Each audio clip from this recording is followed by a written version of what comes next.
অবৈধ নেশা কারবারিদের বিরুদ্ধে আইনগতভাবে কঠোর পদক্ষেপ গ্রহণের দাবিতে সোমবার দুপুরে আমতলী থানায় ডেপুটেশন ও ঘেরাও করল প্রমিলা বাহিনী দেওয়া হয়। জানা গেছে, আমতলী থানার অন্তর্গত মধ্য চারিপাড়া শচীন্দ্রলাল এলাকার জাহানারা বেগম দীর্ঘদিন ধরে অবৈধ নেশা সামগ্রী বিক্রি করে এলাকার যুব সমাজকে ধ্বংস করে দিচ্ছে।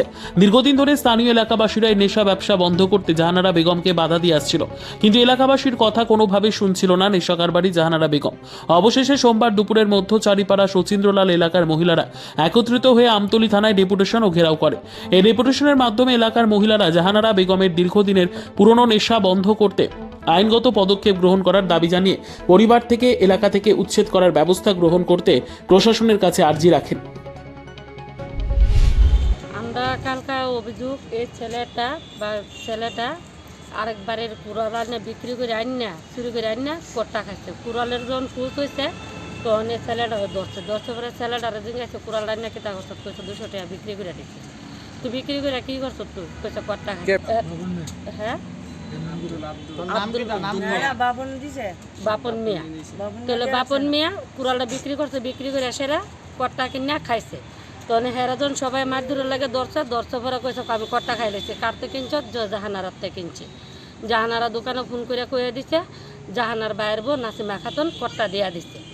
তখন আমরা সবাই মহিলারা দৌড়ছি পরে মহিলা মানে অনেক ধরনের বহাবিদ্য করছে, আমরা অনেক ধরনের গালিগালাজ করে। কোনো ছেলেরা আগাইতে পারে না, কোনো ছেলেরা যদি আগায় তাহলে তারা নারী নির্যাতন দিয়া দিব। নারী নির্যাতন দিয়া সেরা ফুলাফান দেয় হ্যারেস করবে। ট্রিটমেন্ট করলে ফুলাফানে যাইতো না। তাহলে আমরা মহিলারা আগাইলে বহাবিদ্য করে, অনেক ধরনের গালিগালাজ করে। আমরা 21 পরিবার ওয়াসেরা তারা এক পরিবারের লোকে আমরা পারি না। এ কারণে আমরা থানার মাঝে আমরা প্রধানে পাঠাইছি অভিযোগ যে আমরা থানার যে এই মহিলা 2 নম্বরই ব্যবসা নেশা ব্যবসা আমরা বদ্ধ করতে চাই, নাহলে আমরা এখান থেকে এই মহিলারা উচ্ছেদ করে দিতে হইব। আমরা শচীন্দ্রলাল মধ্য চারপাড়া পুলিশে কইছে ওখানে আমরা হাতে নাতে হেরে ধরতাম, দৈরা সেরে আমরা আইনত জানাইতাম। তো আমরা জানাতাম হ্যাঁ তো কই যে আমার পেছনে লোক আছে, বড় বড় লোক আছে, আমরা কেউ কিছু করতে পারছি না। আমরা কেউ কিছু করতে না। আমি থানা সহকারে আমার লোকের পেছনে অনেক ধরনের লোক আছে, তোরা কেউ কিছু করতে না। যে যেটা করবে আমি তোরা রুলটা হেরান করে দেবো। তো হ্যাঁ তো আমরা রুলটা হেরান করতেছি, আমরা কেউ কিছু হেরে পারতেছি না। আমরা এটা সরকারের দ্বারা আইনত আশ্রয় নিচ্ছি যে আমরা এটা তারা ব্যবসা, তারা যে নেশা ব্যবসা করে এই ব্যবসা এখান থেকে তারা বদ্ধ করতে হবে, নাহলে তারা উচ্ছেদ করে এখান থেকে যাইতে হবে।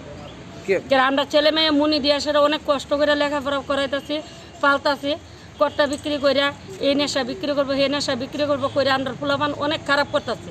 আমরা যে পরিশ্রম করে ছেলে মেয়ে পালতাছি এটার কোনো আমরা ফায়দা পাইতেছি না।